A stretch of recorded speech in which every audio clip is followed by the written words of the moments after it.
আসসালামু আলাইকুম সুপ্রিয় দর্শক, সকলে কেমন আছেন? আলহামদুলিল্লাহ, আমিও ভালো আছি। প্রতিদিনের মতো আপনাদের সামনে হাজির হলাম আজকের একটা ঠান্ডা ঠান্ডা কুলকুল রেসিপি নিয়ে। আজকে আমি তৈরি করছি ফালুদা, ঘরে থাকা জিনিসপত্র দিয়ে একদম সিম্পল ওয়েতে। হ্যাঁ, খুবই সাধারণ কিছু জিনিস দিয়ে আমি ফালুদা তৈরি করছি, কিন্তু খেতে অসাধারণ মজা হয়েছিল। যা আমাদের পুষ্টিগুণে ভরপুরও ছিল।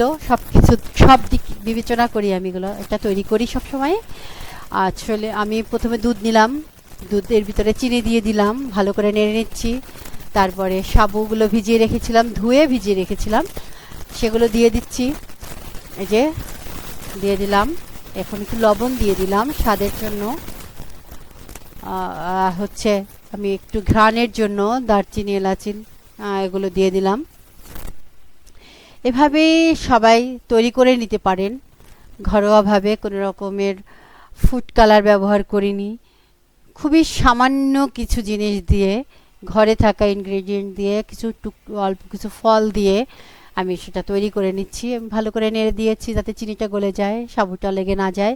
আর এদিকে আমি একটু নুডলস ব্যবহার করব, তাই আমি নুডলসটা সিদ্ধ করতে দিয়ে দিলাম। নুডলসটা সিদ্ধ হয়ে গেলে আমি এটার সাথে মিক্স করে দিব।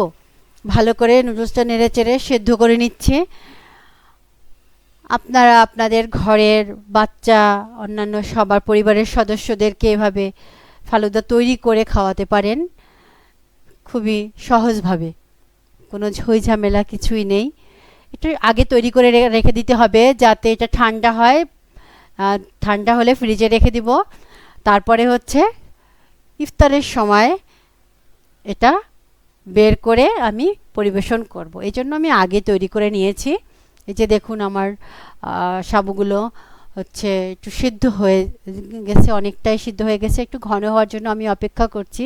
আর সাথে আমার নুডলসটা পুরোপুরি সিদ্ধ হয়ে গেছে। এই যে নুডলসটা পুরোপুরি সিদ্ধ হয়ে গেছে, এখন আমি ওটার সাথে মিক্স করে দিয়ে দেব। হ্যাঁ, এভাবেই হচ্ছে আমি তৈরি করি। আমি মাঝে মাঝে বাজারে প্যাকেট কেনা ফালুদা প্যাকেটটা নিয়ে এসে তারপরে তৈরি করি। ওখানে হচ্ছে কালার দেয়া থাকে, তাও কিন্তু ওটা একটু কম ব্যবহার করার চেষ্টা করি। তাই আমি আমি আজকের আর প্যাকেটটা কিনিনি। আমি আমার ঘরে থাকা জিনিস দিয়ে, দেখেন অল্প কয়েকটা ইনগ্রিডিয়েন্ট দিয়ে আমি এটা তৈরি করে নিলাম।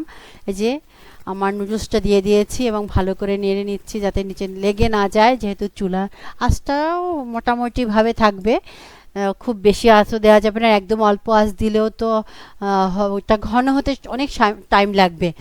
এখন আমি ফলগুলো কেটে নিচ্ছি, বিভিন্ন রকমের ফল। এখানে আপেল আছে, তরমুজ কেটে নিয়েছি, তারপরে খেজুর কেটে নেব, আরও অনেক কয়েকটা ফল আমি ব্যবহার করেছি।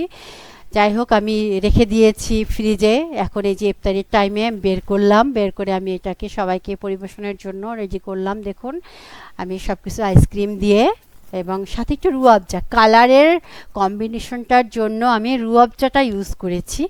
হ্যাঁ, কারণ আমার বাচ্চারা রুয়াবজাটা পছন্দ করে।